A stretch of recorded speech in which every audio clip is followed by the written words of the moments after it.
এই যে আমরাগুলো কালকে চলছি, তারপরে কাইটা রাখছি, মনে করছি আচার বানাবো, দেখি চিনি নাই। তারপরে হচ্ছে আজকে আবার বাজারে গেছি, যাওয়ার পরে চিনি নিয়ে আসার পরে এখন হচ্ছে আচারটা জাল দিতেছি। আসলে এই রান্নার যে তেল সয়াবিন তেল দিয়ে বানাচ্ছি, যেন বাচ্চারা খাবে, তো এত বেশি না যে রাইখা দেবো রোদে শুকায়, ওরকম না। আসসালামু আলাইকুম, সবাই কেমন আছেন? আশা করি যে যেখানে আছেন সবাই ভালো আছেন, সুস্থ আছেন। আমরাও আলহামদুলিল্লাহ আল্লাহর রহমতে আপনাদের দোয়া ও ভালোবাসায় ভালো আছি, সুস্থ আছি। তো আর একটা নিউ ব্লগ নিয়ে আবারও আপনাদের মাঝে চলে আসলাম। আমার যে বাসা যেহেতু পাশে প্লাস্টিক কোম্পানি, মানে প্লাস্টিক কোম্পানি বলতে বাঙালির, তো ওইগুলো আমি আপনাদেরকে দেখাচ্ছি। আর এই দেখেন আমার যে গাছগুলো, এগুলো হচ্ছে রোদ পাইতেছে না ঠিক মতো, সেই জন্য কেমন যেন হয়ে গেছে, আগের মতো নেই। আর আমি এখন রুমের ভিতর ঢুকতেছি, দেখি মারিয়াম কি করে। মারিয়াম হচ্ছে ফোন দেখতেছে না, ওখানে খেলতেছে ওর বাবার মানি ব্যাগটা নিয়ে, আর কি জানে করতেছে।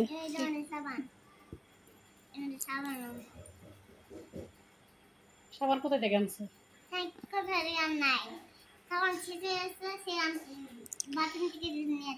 তো যাই হোক, আমি পুরো রুমটা দেখাই।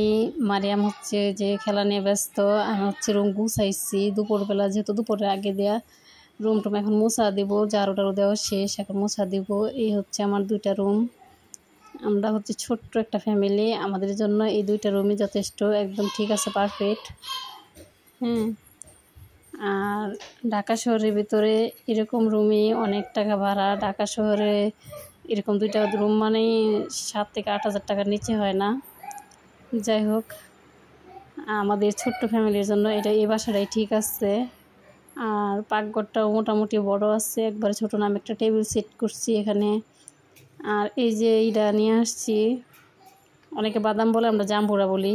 তো এটা নিয়ে এসে এখন কাটতে চাইছিলাম, তো আবার চিন্তা করলাম না, জান্নাতুল বাসায় আসুক বৃহস্পতিবারে, আজকে মঙ্গলবার, বৃহস্পতিবারে আসলে পরে তখন কাটবো, সেই জন্য। আর আসলে যে কোনো জিনিস খাইতে গেলে আগে মেয়ের কথা মনে পড়ে। মেয়ে যেহেতু দূরে থাকে, মানে খাইতে পারি না, গলাতে নামে না মেয়ে ছাড়া। মানে যে কোনো জিনিস খাইতে যাই মনে হয় যেন আমার মেয়েটা কি খাইতেছে।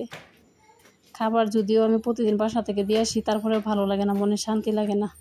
তো যাই হোক, আমি কথা বলতে বলতে যাই ছাদে উঠছি, কারণ আমি হচ্ছে মোটর চালু দিচ্ছি টাঙ্কি ভরার জন্য। দেখি কতটুকু পানি হয়েছে। আমার হচ্ছে টাঙ্কি ভরতে 18 থেকে 20 মিনিট টাইম লাগে। তো আমি এখানে দেখতে আসছি যে কতটুকু পানি হয়েছে। আর এখানে আম গাছটার গোড়ায় আগাছা হয়ে ভরে গেছে, এটা হচ্ছে পরিষ্কার করতে হবে, পরিষ্কার করবো। আর আমার বাসার পাশেই বিল্ডিংটা নতুন হইতেছে, এখনও উঠে নাই লোকজন, তবে হয়তো খুব বেশি দিয়ে উঠে পড়বে।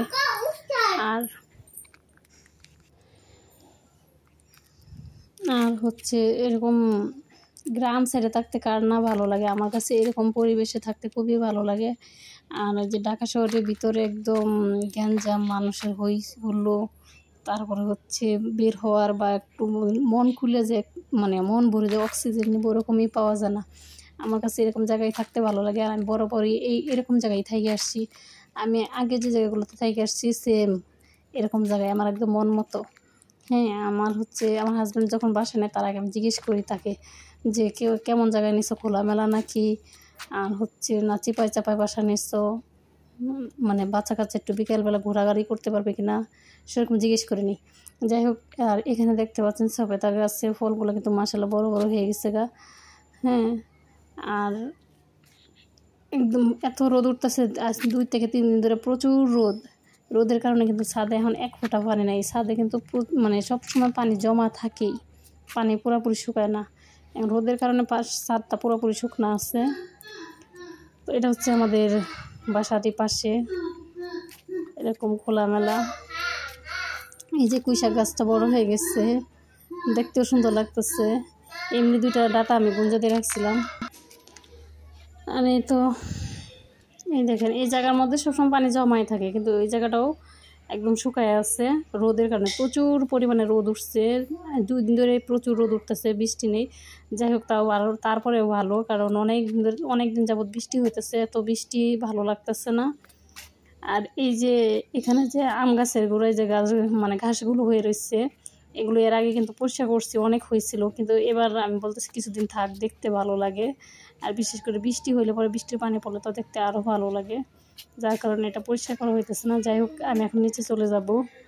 কারণ আমার হচ্ছে কাজ আছে। আর এই যে গেটটা আটকানো হয় এই কারণে, কারণ গিয়ে হচ্ছে চোর ঢোকার সম্ভাবনা আছে। কারণ দুইটা ছাদ যেহেতু পাশাপাশি, ওই ছাদের থেকে এই ছাদে পার হইতে সময় লাগে না বা কষ্টও হয় না পাশাপাশির জন্য, তার জন্য নিজেরা সেফে থাকি, হচ্ছে সাবধানে থাকা ভালো।